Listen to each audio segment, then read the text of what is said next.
Oi, gente, tudo bem? Mais um vídeo de pré-jogo, dessa vez de Santos e Palmeiras, que ocorrerá neste domingo, 29 de maio, às 16 horas, na Vila Belmiro. Santos e Palmeiras são rivais históricos, né? Foram um clássico com grandes partidas, grandes decisões ao longo de décadas e décadas de jogadores extraordinários que ambos tiveram. Hoje a gente sabe que o Palmeiras está numa fase de mais conquistas e de organização mais longa, né? Diria que desde 2015 o Palmeiras, e principalmente após a inauguração do Allianz, o Palmeiras vem estabelecendo uma certa supremacia no futebol paulista. Mas acho que o Santos está caminhando agora aos pouquinhos para se reorganizar. Quem sabe a gente tem a nossa nova vila aí em breve. Temos uma gestão que, em meio a alguns erros que são reconhecidos na parte esportiva, tem muitos méritos na área de gestão, e parece que este ano está conseguindo equalizar um pouco a parte técnica com a financeira. Então eu tenho boas expectativas para essa partida, né? Falando um pouquinho do Campeonato Brasileiro, né, a gente teve alguns jogos hoje, né? O Brasileiro hoje teve 3 partidas, né? Fortaleza 1, Juventude 1. Fortaleza continua na lanterna do Campeonato Brasileiro, embora esteja uma rodada atrasada. Goiás 1, Bragantino 1 e São Paulo 2, Ceará 2. Né? Fortaleza e Ceará são equipes que estão uma rodada atrasados. Tá? Eles têm atrasados. Eles têm 7 partidas e esta foi a 8ª rodada. Quer dizer, há uma partida justamente de Fortaleza e Ceará que foi adiada e que deverá ser disputada agora, não lembro qual é a data exatamente. E com isso, a classificação no Brasileiro ficou da seguinte forma, né? A gente tem o Corinthians ainda na liderança com 14 pontos, São Paulo em segundo com 13, Palmeiras em terceiro com 12, e aí seguem Atlético com 12, Botafogo com 12, o Santos com 11. Fluminense também com 11, Curitiba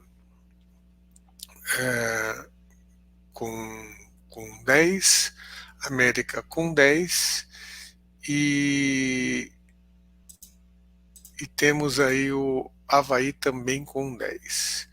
Indo para a segunda página da tabela, né, da classificação, o Bragantino fez sua 8ª partida já com 10 pontos, o Inter com 10 também, 12º, Atlético Paranaense 13º, com 9, Flamengo com 9, Goiás com 9, Cuiabá com 8, em 16º, e abrindo a ZR, o Juventude com 7 pontos e 8 partidas, Ceará com 6 pontos e 7 partidas, Atlético Goianiense 6 pontos e 7 partidas, e o Fortaleza com 2 pontos em 7 partidas. Né?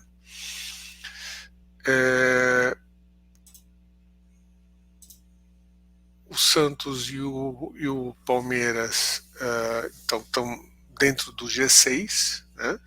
Se o Palmeiras vencer, ele atinge a liderança. Se o Santos vencer, também pode atingir a liderança, tudo dependendo dos resultados deste domingo. Né? Então eu estou gravando aqui só para a gente ter a certeza. Eu estava pensando que era sábado ainda, mas na verdade já é domingo. Agora é 00:20. Eu tenho acostumado aguardar um pouquinho mais para gravar os vídeos de pré-jogo, porque aí a gente consolida mais as informações e vê como é que os times vão realmente entrar em campo, né? Então, falando um pouquinho do Palmeiras, né? O Palmeiras virá com vários desfalques, começando pelo treinador, que é o Abel Ferreira, que está suspenso e não estará hoje dirigindo o time do banco de reservas. Né? Mas não vai ser ele o único desfalque. Né? A gente vai ter também o Everton, que foi para a seleção, assim como o Danilo. Temos o Mike e o Piquerez estão contundidos. O Jailson, que é um volante que veio esse ano, estava até fazendo fazendo bons jogos, teve uma lesão de ligamento cruzado anterior, só volta na próxima temporada. O Kusevich foi convocado pela seleção chilena. O Gabriel Verón está contundido. O Rafael Veiga estava com Covid, não jogou a partida pela Libertadores, né? Mas ele na sexta-feira fez o teste de Covid novamente, deu negativo, ele já treinou. Então provavelmente ele vai estar em campo, né? O Palmeiras vai entrar no esquema, uma formação que inicialmente é um 4-2-3-1, mas o Abel ele consegue variar muito bem, né, essas formações táticas ao longo do jogo, dependendo de como o resultado ou o próprio encaminhamento se dá, o adversário se comporta e como ele quer que o time atue e explore mais as deficiências do adversário, né? É um time que está então com já tem um trabalho de quase 19 meses do Abel, 142 jogos nesses 19 meses, barbaridade, hein, gente? 142 jogos em 19 meses. É uma coisa realmente surreal, né? Com 81 vitórias, 31 empates e 30 derrotas. E aí a gente está falando de 241 gols a favor, 117 gols contra. Ele tem um aproveitamento de 60%, que é muito bom, né? E eu acho que o Palmeiras, essa formação do Palmeiras vai ter provavelmente esse time de Marcelo Lomba em lugar do Everton, Marcos Rocha, que já vem jogando, Murilo, Gustavo Gomes e o Jorge, nosso conhecido, que veio emprestado pelo Mônaco em 2019, quando o São Paulo era o treinador. Gabriel Menino e Zé Rafael, Dudu pela direita, a Rafael Veiga centralizado e Gustavo Scarpa pela esquerda, e o Rony como centroavante, uma média de idade de 28 anos. Quer dizer, é um time que já vem de um trabalho longo e é um time extremamente experiente, né? Nesse tempo todo em que o Abel Ferreira está à frente, praticamente não houve nenhuma alteração de elenco, quer dizer, que eu me lembro, assim, saiu o Patrick de Paula, saiu o Alain Imperiur, veio o Jorge, saiu o Vinha, chegou o Rafael Navarro, o Davidson agora foi embora, mas quer dizer, a estrutura ela se mantém, né? Então, o que é fruto, claro, de um time que tem de um clube que tem uma estrutura financeira já consolidada, né? Teve uma receita de mais de 900 milhões no ano passado. Tem muita gente que fala assim, mas a Crefisa... Bom, tira dos 900 milhões, tira 120 da Crefisa, e são 780 milhões ainda assim, né? Para que a gente tenha uma ideia, o Santos no ano passado, com vendas de jogadores e tudo, teve receitas de 407 milhões quase, né? Então, a gente vê que a gente tem um longo caminho a percorrer e que o novo estádio, a nova vila, é uma coisa essencial para fazer o clube crescer, dar um passo à frente, trabalhar melhor o seu programa de sócio-torcedor, né? E nos dá mais esperança de ter equipes mais fortes e manter os jogadores por mais tempo, né? Como o Palmeiras já vem fazendo, não é de hoje, né? Então, se a gente for pensar na formação do Palmeiras, né, diria que o Palmeiras ele deve jogar então nessa formação aqui, quer dizer, no 4-2-3-1, que muda para o 4-4-2, para um 4-1-4-1, eventualmente com a linha de 4 meias com o Dudu, Zé Rafael, o Rafael Veiga e o Scarpa, né? E o Rony à frente, ou então vira um 4-3-3, em que o Scarpa recua, o Veiga fica de falso 9, o Rony abre pela esquerda e o Dudu pela direita, às vezes eles trocam de posição, quer dizer, é um time que tem muitas variações, é um time que está na mão do Abel, ele sabe bem o que fazer com ele, como explorar bem as características do time e dos jogadores, então é uma equipe que tem essa possibilidade, é um dos poucos times que tem dois meias com a capacidade que o Scarpa e o Veiga têm de articulação, sem contar o Dudu, quer dizer, então é um time que exige uma marcação muito forte no meio campo para que se consiga desenvolver jogo, né? E o Palmeiras pode jogar tanto marcando mais alto quanto marcando com as linhas em bloco médio ou até baixo, né? Isso depende muito da estratégia de jogo do Abel, de como ele pretende explorar melhor as deficiências do adversário. Eu acredito que amanhã que o Palmeiras vai pressionar mais o Santos, né? Tem consciência de que é um time mais consolidado taticamente, é superior tecnicamente, é inegável, né? E acho que só que eu acho que não vai ser aquela superioridade, aquela pressão que a gente viu no Campeonato Paulista, quando foi o segundo jogo do Bustos, inclusive, né, em que o Santos perdeu por 1-0. Embora o Santos, tendo jogado com as linhas baixas, no segundo tempo e mesmo no primeiro tempo, teve as suas oportunidades, né? Mas o Palmeiras foi inegavelmente muito superior naquele dia, né? Não dá nem para discutir esse assunto, né? Penso que o Santos hoje está num outro estágio, né? O trabalho do Bustos evoluiu, apesar de nas últimas 4 partidas o time ter oscilado, mas oscilou também porque em 2 delas teve com o time ou reserva ou quase reserva, né? Sendo que na partida contra o Goiás também teve que poupar jogadores, na partida contra o Ceará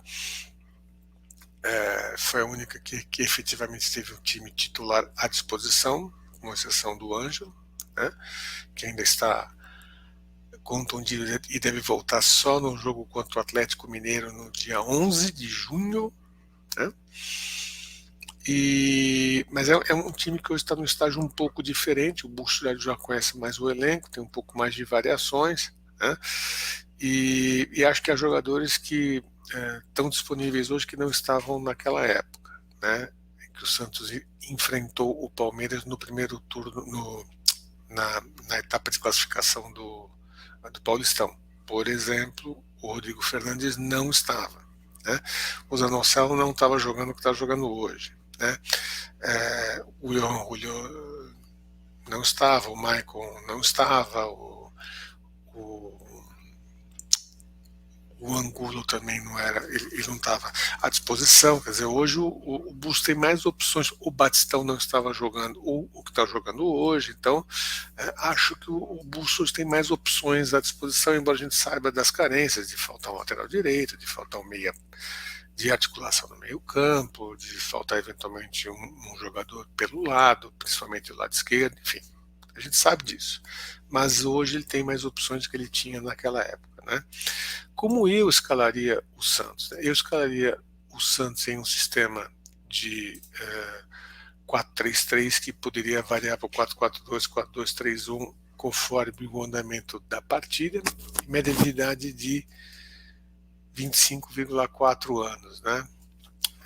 Seria esse time aí, com João Paulo, Madison, Maicon, Bauerman e Lucas Pires, Fernandes, Zanocelo e Bruno Oliveira, eu já explico por quê, Batistão, Marcos Leonardo e Johan Julio. Por que o Bruno Oliveira? Porque ele entrou bem na última partida, surpreendentemente. Eu tenho sugerido a escalação eventualmente de 3 volantes ou um volante mais marcador e dois armadores que vão e voltam, com o Felipe Jonathan, que eu acho que pode se adaptar nessa posição, mas acho que ele entrou bem na última quarta-feira, não, na última terça-feira, desculpe, e creio que deve ser dada uma nova oportunidade a ele. E como eu acho que o Palmeiras precisa de uma marcação mais em cima e que impeça a movimentação principalmente entre linhas dos seus meias, né? Em especial do Scarpa e do Veiga e do Dudu, eu escalaria o time assim, né? Variando então, como eu falei aí pro 4-2-3-1, para um 4-1-4-1 com o Fernandes como volante, uma linha de meias, o Batistão com o Zanocelo, Johan Julio e Bruno Oliveira e o Marcos Leonardo à frente, e até um 4-4-2. Né? Acho que isso ajudaria a controlar um pouco melhor essas variações que o Palmeiras tem, entrando com um time mais eclético. Né? Mas acho que o Bustos não vai fazer isso. Né? Acho que o Bustos vai entrar com um time que na verdade tem uma ideia essencialmente parecida. Eu acho que ele não vai entrar com o Goulart, vai entrar então com o Sandri, né? E com o Zanocelo com um pouquinho mais de liberdade para ir à frente, né? E até com a média de idade um pouquinho mais baixa do que a do time que eu propus escalar, uma média de 24,9 anos.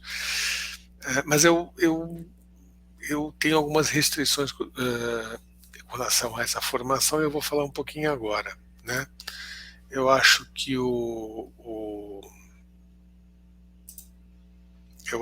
opa, peraí que deu zebra aqui. Eu vou colocar aqui de volta, tá? Eu acho que a formação dele vai colocar o Sandri dessa forma, aberto mais pela direita, com o Zanocelo mais pela esquerda. Também num 4-3-3, que pode eventualmente variar para um 4-2-3-1, com o Zanocelo sendo meia central, como ele já jogou na Ferroviária, na própria Ponte Preta.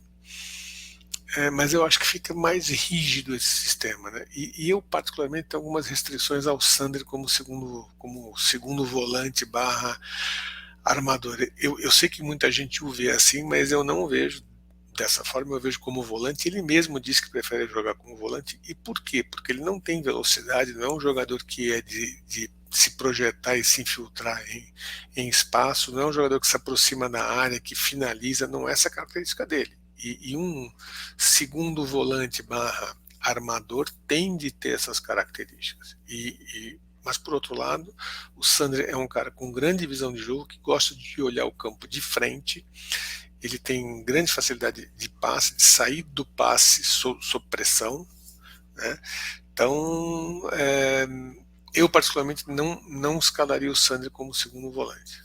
Né? Então, se de repente ele colocar o Sandri como primeiro e o Fernandes como segundo, ele vai estar mexendo um pouco na estrutura do time. Eu não acho que seja o momento de tirar o Fernandes da posição de volante. Né? Então eu não faria isso por conta disso, mas entendo que ele queira jogar com 3 volantes, acho que é a formação mais adequada, entendendo que o Palmeiras sim é superior tecnicamente e taticamente, por ter um trabalho já mais consolidado, mas por outro lado eu não vejo como impossível do Santos vencer. Acho que o Santos tem condições sim, desde que imprima intensidade e marcação forte desde o começo. Não colocaria o time para jogar com as linhas muito baixas, eu colocaria em bloco médio, né? Para não deixar o Palmeiras ter a bola com tanta facilidade e gostar muito do jogo, porque a gente vai ter problemas. Né? Então é isso, gente. Espero que vocês tenham gostado. Deixem o seu like, inscrevam-se no canal e ativem o sino para receber as notificações. A gente tem planos de membros a partir de R$ 2,99 mensais. Ajudem a gente aí a continuar produzindo conteúdo. Está sendo muito legal esse trabalho. A gente está com o canal crescendo, com cada vez mais gente nos assistindo, com repercussão maior dos nossos vídeos. E é isso aí. Espero que amanhã a gente tenha um grande jogo, que venha mais uma vitória do Santos, que o Santos mantenha essa escrita de invencibilidade em casa desde que o Bustos assumiu como treinador. e que com a vitória a gente consiga, se não ficar na liderança, pelo menos estar muito próximo ali de quem ficar como líder, né? E a gente tem essa perspectiva de continuar com uma boa campanha no Brasileiro, que eu acho que vai ajudar muito a fortalecer moralmente o elenco, o trabalho do Bustos e também dar projeção de melhores resultados nas outras competições diante disso, que são a Sul-Americana e a Copa do Brasil, onde o Santos está também classificado. Ok? Valeu aí, bom jogo para todos nós. Até mais. Tchau.